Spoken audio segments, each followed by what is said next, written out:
Hello, everyone. Welcome to my talk. Thanks, Ethereum Denver, for having me here.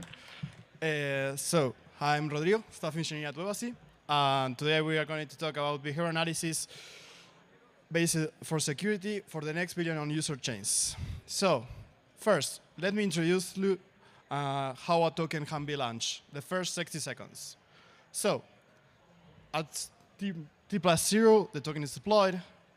T plus 3, you get in the 5 wallets buying in the same block after the token has been launched.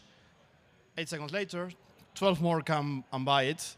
The ones that were before are bundlers. The next ones, as you will see here, will be like snipers. And now the developer wallet will get the mints to its wallets. Now, after 30 seconds, social media link is posted. So 50 retail see this link posted, pumps gets up, everyone's buying the token, so they see opportunity. So after they see it, the liquidity gets pulled. So 50K, it's gone. So here you can see a draft of how a token might be working, like where it gets deployed, all the pump is coming, and when the retail enter, everything gets dumped. So 89 wallets have been affected by the time the user checks and it was over. So everything, you will see this after and it's reactive response. So the problem here is how to compete against reactive or a predictive market. So normally you see this type of attacks, if everything is reactive, like a user posts like, okay, I have been rag pulled, or after that, the hacker gets on a blacklist, so you see the same hacker on a known exploitable website. So everything that does is reactive, and it's after the incident happens. So our approach is detect this before it happens, in less than 60 seconds of all of this happens, so the retail doesn't come to enter in this. So if there is an average rug pull every 2 minutes, more than 10,000 tokens deploy every day on Solana, and as you see here, the first user report will be after 30 minutes. So instead of seeing the report, why don't we look at the evidence before anything happens? So I will tell you a little bit how we work with 6 signals. This is not everything that we do, but just to give you an idea. So we build a confidence score. This confidence score is built by a lot of signals. Let's start about timing. As you saw, the first 2 things that happen at T3 at T8 is who has been buying. Is it the same person, where the fund is climbing, then the coordination. Are these the same people that are buying, or are there like random people? Then rotation. How long have been the person holding this the tokens after they have bought it or written it? Then institutional filters. What do we mean about this? Like the idea is, always you will have like false positives, and wallets will work as we detect, but sometimes you have to filter them because it's normal behavior for them. We'll talk about later. Then we analyze the deployer. It is a known hacker, a known person that have done already a rug pull. And then where the money is coming, the fund flow. This one is very funny. So you can see where and who is moving the money. So with all this, each one of these signals are per se nothing they will tell you about, but if you put them all together, they will give you a probability very good if you are gonna get it rugged. So as I mentioned, each signal alone is suggestive, but combined they are predictive. So timing analysis. So from what we have seen on the dashboard, you can see like there, like the confirmed rug pulls is like in the first 10 seconds. They get bought. Like if at the launch after the launchpad, before 10 seconds, the user gets bought, 72% chance of being a rug, and it gets lower after the time goes by. And for legitimate tokens, as you see, it's the opposite totally. So you can see how behavioral is pretty predictive in this case. So as you see, we analyze more than 1,200 tokens, and almost 80% of them with more than 5 buys on the 10 seconds, they are rug pull. So That's first signal. Signal number 2, coordination patterns.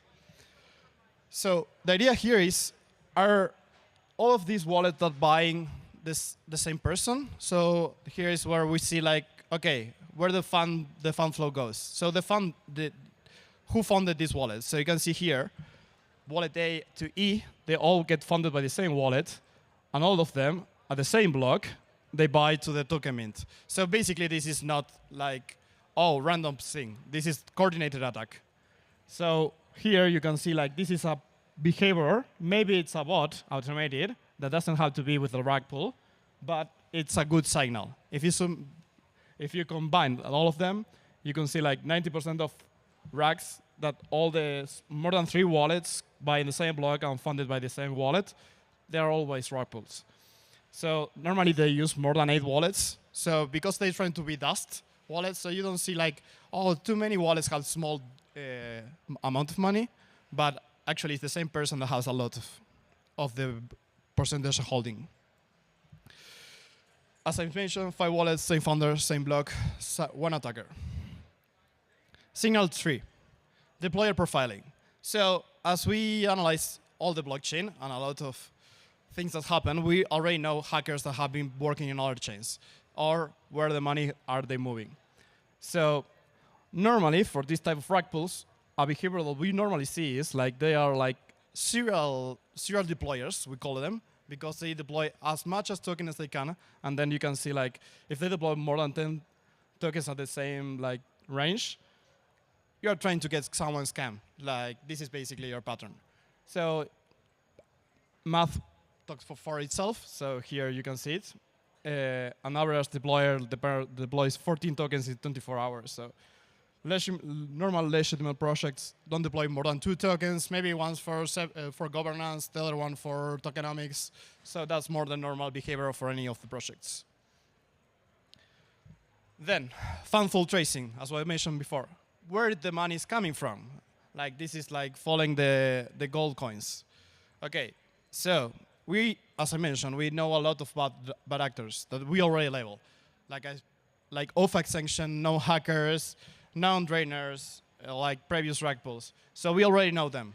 So the question is now, what are they doing? Where are they moving the funds? Because sometimes you have to do a ramp off of the funds or you want to use them. So you may send it to a mixer. Yeah, normally you use it, so we cannot trace it. But normally mixers can give you some hints on where the money is going. Like it's not totally like obfuscated, let's say. So after that, after the mixer, it gets claimed by a wallet that is a fresh wallet. So if it's a fresh wallet deploying a fresh contract, it can give you a little bit of hacker or sketchy vibes, let's say. And then they start doing the deployment. As I mentioned before, more than 12 tokens, and they see like, okay, all my analysis was right. So the prediction was correct.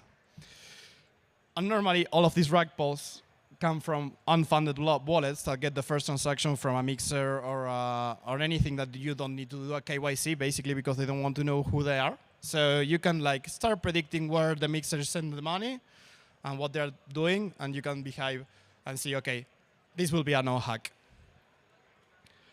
Signal 5 and 6, let's say. Okay, so I mentioned retention. So normal projects doesn't do rag pull. So if they hold, the top 10 holders have, or the 50 buyers at launch have, let's say at the first time of the launch, 45% of the holdings, and after 10 minutes, or as we mentioned, 2 to 3 minutes, they drop it to 12%, it's a rag. But normal projects, they hold the tokens because they know that it's a project, they want to distribute the tokens to a tokenomics, and they're more or less shipped. So if we start seeing higher drops of retention of the holdings, you can start seeing signals that is they are trying to do a pump and dump.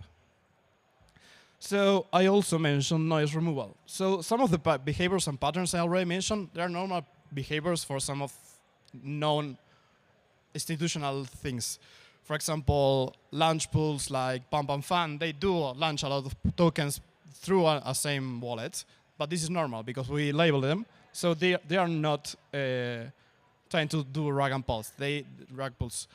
So the idea is to check all the sex wallets. For example, they send it to do transactional wallets, so they send to in the same block. So you can start like, okay, this is a known breach, and you can like remove them from this analysis.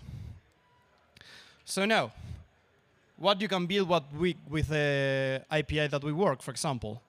So with all the risk that you do, for example, if you are building a block scanner, like Etherscan, for each one of the tokens, you can see a transaction simulation, give a transaction risk, a token risk, they call the deployer risk, and everything.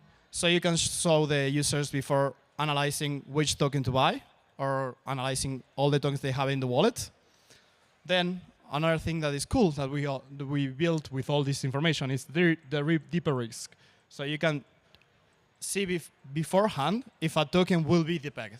So the idea is like all these stablecoins we can predict in the market, like, okay, don't buy this coin because it's going, or don't use it that much because it's gonna be depegged and you will lose value in the money. Then, as Revoke Cash, Mintlify, they use it, and you can see like this is real time, less than 200 milliseconds, and before the user uses, the idea is to prevent them to get hacked or racked and sign any weird thing.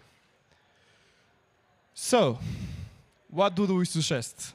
So here is more complicated, but yeah.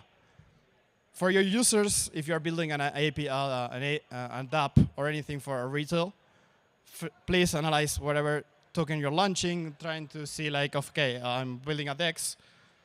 If I am listing a token, let's analyze all of these patterns before listening. If you want to have a DEX that doesn't get people racked, let's say. But if you are a normal buyer, please check these 5, 6 signals so you don't get racked.